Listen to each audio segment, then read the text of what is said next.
all listening units, possible shots fired at the elementary school. We got a call from a guy saying he's walking into the school threatening to shoot all the kids. Was that Aspen Elementary? Aspen Elementary School. Give me more when you got it. It did sound like shots might have been fired in the background.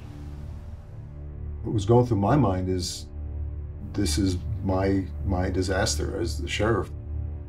On the morning of February 22nd, 2023, the Pitkin County Dispatch Center in Aspen, Colorado, received a phone call about an active shooter. 5-9 responding, 026. Armed police were immediately sent to the scene. My son could see the SWAT team with machine guns and assault rifles running around outside.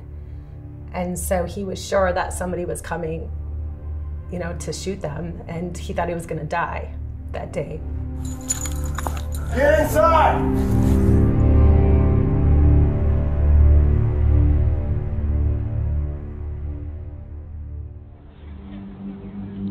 In America, fear of school shootings is widespread. Today, that fear is being weaponized by hoax callers claiming they are about to attack a school. We have an active shooter call here. What? Yeah. Is there anything that's going on?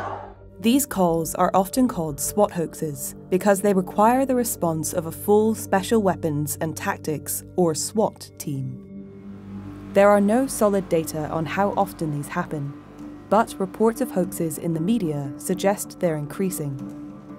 In the 2018 school year, there were around 70. In 2022, there were 450. That's 10 times the number of incidents when a gun was actually fired on school property during school hours. For 6 months, The Economist has been investigating these incidents to try to find out why they are proving so difficult to stop. That took us to Aspen, Colorado, and the county sheriff's office. In February, they received one of these calls. We have deputies and officers whose children go to those schools. It was very difficult. They're running into a school where their child is in possible danger. 129, I'm in the high school parking lot. Within about 30 minutes, we realized that it was a hoax or a swatting call. What was real until it wasn't, it was very real. This is Aspen Elementary School. Just over a minute after the call came through, Aspen police were on the scene. They sent 15 officers. All told, 44 officers from the surrounding area, 26 firefighters, and 27 medics descended on the school. This was probably one of the largest responses I've ever seen as a law enforcement officer. It was the largest response. The school was locked down.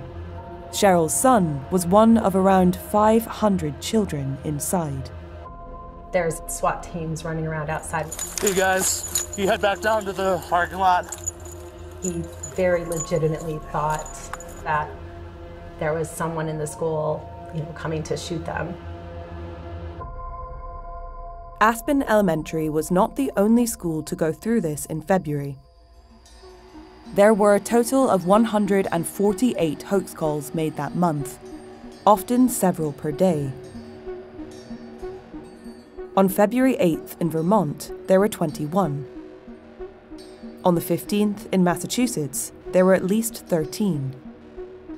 In Colorado on the 22nd, there were 17.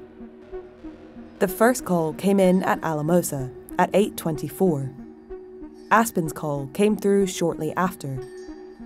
The calls were made to police departments in almost alphabetical order and didn't stop until 1:45.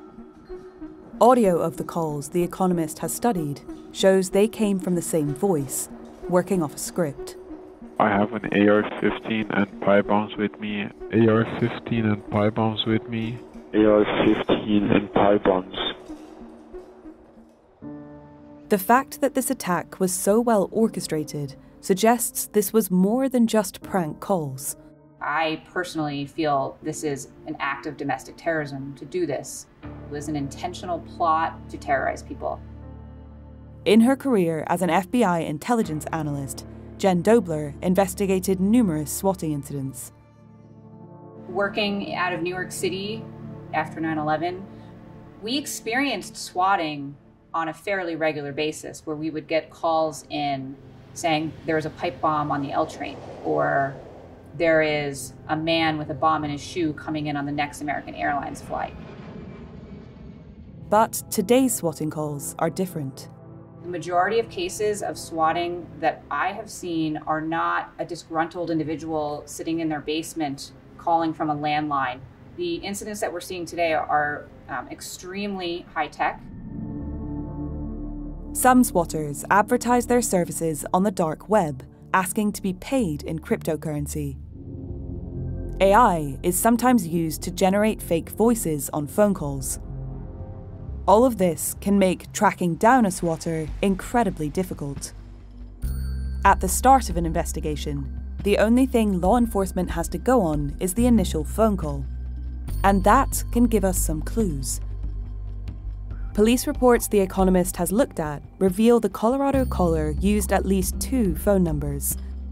Both have a Southwest Florida area code. But the caller wasn't necessarily in Florida. When one dispatcher redialed the number, they reached this voicemail. The Text Now subscriber you are trying to reach is not available. Text Now is a VoIP, or Voice over Internet Protocol service. It allows phone numbers to be created over the internet. When doing this, it's possible for a swatter to use a virtual private network, or VPN, to disguise where their call is coming from. Previous investigations have traced swatters to places all over the globe. The Colorado case is being investigated by the FBI, which declined to comment on the call's origins. But some features of the Colorado caller give us clues as to who they might be. What is your name?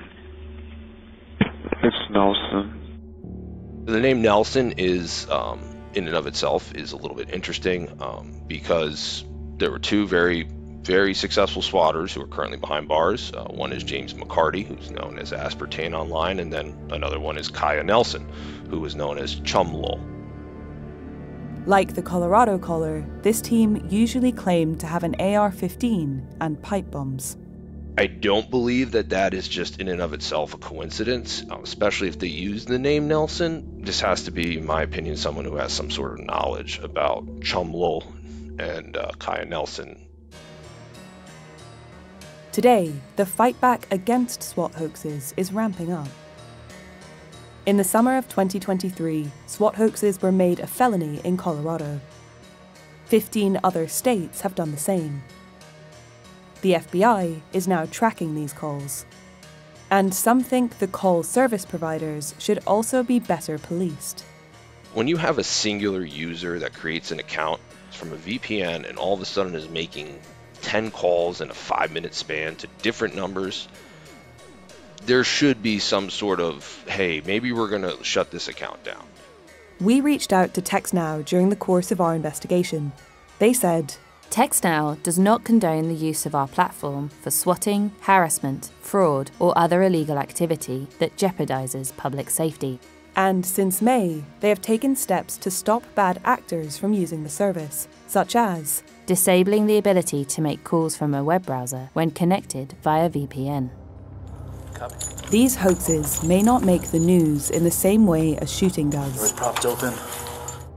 But the trauma suffered by children and teachers can still take a long time to heal. I'm really thankful that it was a hoax and it wasn't real, but, you know, emotionally, I think there's still a toll. And I know there was a lot of kids at school that, you know, that were really affected by it. If the trend continues, many more schools, parents, and children could suffer the same. Thank you for watching. This investigation into SWAT hoaxes was just one part of a much bigger investigation The Economist has been working on. If you click the link, you'll be able to read that reporting. In the meantime, don't forget to subscribe.